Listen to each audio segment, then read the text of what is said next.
নমস্কাৰ সকলোকে। আজি আমি আকৌ যোৰহাটৰ অভিশ্ৰুতিহঁতৰ ঘৰত আহিছিলোঁ। আমাক বহুত দিনৰ পৰা মাতি আছিলে। অৱশেষত আমি তেওঁলোকৰ ঘৰত আহিব পাৰিছোঁ বাৰু, আজি মিলাব পাৰিছোঁ বহুত। তো এতিয়া আমি যাওঁ তেওঁলোকৰ ঘৰৰ ফালে। বাকী এতিয়া আমি ক'ব গ'লে একদম লাচিত মৈদান যোৰহাটৰ ওচৰতে আছোঁ। যিসকল যোৰহাটৰ ব্যক্তি তেওঁলোকে চিনি পাব বাৰু। এতিয়া আমাৰ মুখত আছে একদম অভিশ্ৰুতি ভাইক দুয়োজনে ধুনীয়াকৈ চাইকেলত আমাক আগবঢ়াব আহিছে। আমি এতিয়া গৈ আছোঁ তেওঁলোকৰ ঘৰৰ ফালে। এইফালে মই একদম জেগাটো ধৰিব পৰা নাই বাৰু, মেলেং এনেকুৱা টাইপত হ'ব নেকি। আমি লাডগড়ৰ লাচিত মৈদানৰ ওচৰৰ পৰা আহিছোঁ বাৰু সোমাই। আহি পালোহি অভিশ্ৰুতিৰ ঘৰত। আৰু অভিশ্ৰুতিৰ ঘৰত আমাৰ আৰু এজন আমাৰ ষ্টুডেণ্ট আছিলে। এয়া অভিশ্ৰুতি আৰু এয়া ৰাহুল আমাৰ বেটছ 2 আছিলে, অভিশ্ৰুতিৰ বেটছ 8 আছিলে। তো দুইজনে JNV যোৰহাটত এতিয়া চিট পালে, হয়নে? এতিয়া তোমালোকে মোক অলপমান তোমালোকৰ গাঁওখন দেখাব লাগিব, হয় নাই? দেখাবা নাই? আহা এইফালে যাওঁ আমি এপাক। তো আমি বৰ্তমান আছোঁ, এইখিনি জেগা কি বুলি কয় তোমালোকৰ? হলালবাৰী। আৰু এতিয়া অভিশ্ৰুতিহঁতৰ সৰু এজনী গৰু আছে। কিমান দিন হ'ল গৰু? এমাহ হোৱাই নাই, সৰু একদম দেখোন। ভয় কৰিছে দেই, পলাই আছে মোক দেখি পেলাই। আই নালাগে দে, হ'ব দে। ৰাহুল কোৱা, খবৰ কেনেকুৱা তোমাৰ? ভালেই। খবৰ ভালেই? কিমান বেছি ভাল? বহুত ভাল। 1 কেজি ভাল নে 2 কেজি ভাল? 2 কেজি। 2 কেজি ভাল, বঢ়িয়া। বাকী বিহু ধুনীয়াকৈ গ'ল? ঠিক আছে। আৰু এইফালে অভিশ্ৰুতি কেনেকুৱা ভাল, কিমান ভাল? 200 কেজি। 200 কেজি ভাল। বা এতিয়া কথা ক'ব লাগিব দেই, তুমি এই কথা চথা নকয় বাৰু, বৰ লাজ কৰি থাকে। এতিয়া JNVত গ'লা যিহেতু কথা ক'ব লাগিব। তো এয়া বাগানৰ মাজমজিয়াত আমি অলপমান দেখাব বিচাৰিছোঁ সকলোকে।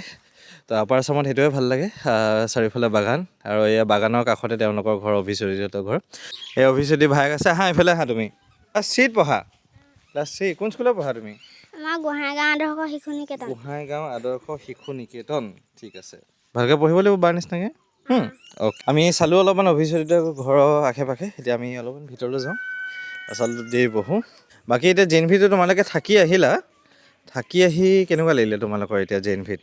কান্দিলা নাই কান্দা নাই? এতিয়া ৰাহুলে কান্দিলে নেকি অভিশ্ৰুতি? তাত কি কান্দিলা তুমি? মালৰ মনত পৰিছিলে, ঘৰলৈ মনত পৰিছিলে। তাৰপিছত কান্দোতে কি কৰিলা তুমি এতিয়া কান্দাৰ পিছত? ঘৰলৈ ফোন কৰিলোঁ। তাৰপিছত লগৰখিনি কান্দিছিলে নে? কান্দিছিলে। কেনেকৈ? কেনে? এতিয়া গৈ কান্দিবা নাই তুমি গৈ পেলাই? অলপ চকু পানী ওলাব। চকু পানী ওলালে ইয়াৰ এতিয়া। লগৰবিলাকৰ লগত মস্তি কৰিলা নাই তাত? কৰিলা? কিমান কৰিলা? বহুত কৰিলা। তাহাঁতৰ লগত কি কৰিলা কোৱাচোন? এতিয়া খেলিলা মেলিলা নে কি? লেকচাৰ মাৰিলা ঠিকছে? খেলিলোঁ, লেকচাৰো মাৰিলোঁ। লেকচাৰ মাৰিলা? বা যাওঁতে ঘৰত কান্দিছা নাই তুমি? নাই কন্দা? তোমাৰ কেনেকুৱা লাগিছিলে বা এতিয়া স্কুল গ'ল, তোমাক এৰি থৈ গুচি গ'লগৈ?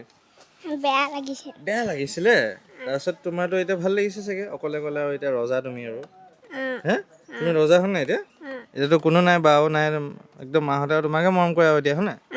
অ'কে, তোমাৰ দাঁতটো কি হ'ল এতিয়া? পোকে খালে মানে এতিয়া কি মানে এইটো?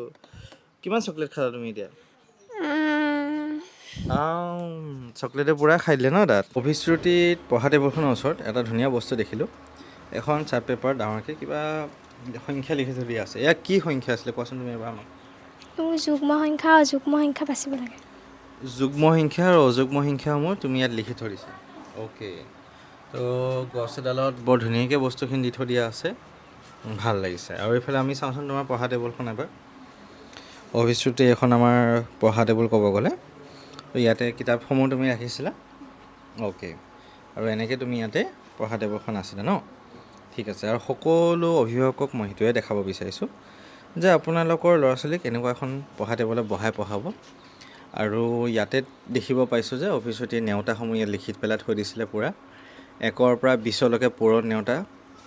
আৰু এইফালে সমাৰ্থক শব্দ, বিপৰীত শব্দসমূহ লিখি থৈ দিছিলা ন তুমি?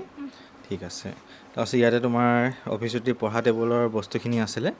আৰু তুমি এটা বস্তু লিখিছিলা যে, আমাক এবাৰ দেখাই দিয়া সকলোকে, যে তুমি নৱোদয়ত যাম বুলি কেতিয়া লিখিছিলা এবাৰ সেই কাগজখন দেখাই দিয়া আমাক।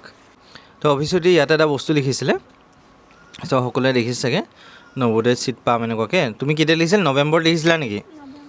13 নৱেম্বৰ 2025 অভিশ্ৰুতিয়ে লিখিছিলে ইয়াতে যে মই নৱোদয়ত চিট পাম। মানে কিয় লিখিছিলে? 13 নৱেম্বৰ মানে কিয় আছিলে? এদিন ছাৰে ক্লাছ কৰি থাকোঁতে তেনেকৈ লিখি থ'বলৈ কৈছিলে। হয় নেকি? আমাৰ ক্লাছতে? তাৰপিছত তুমি লিখিলা? বৰ ভাল কাম কৰিলা। তো সকলোৱে দেখিছে ভৱিষ্যতে ইয়াতে 13 নৱেম্বৰ নৱোদয়ত যাম বুলি লিখি থৈ দিছিলে 13 নৱেম্বৰ 2025 চনত। তাৰপিছত আজি বাৰু তাই ছিটটো পালে বাৰু এতিয়া।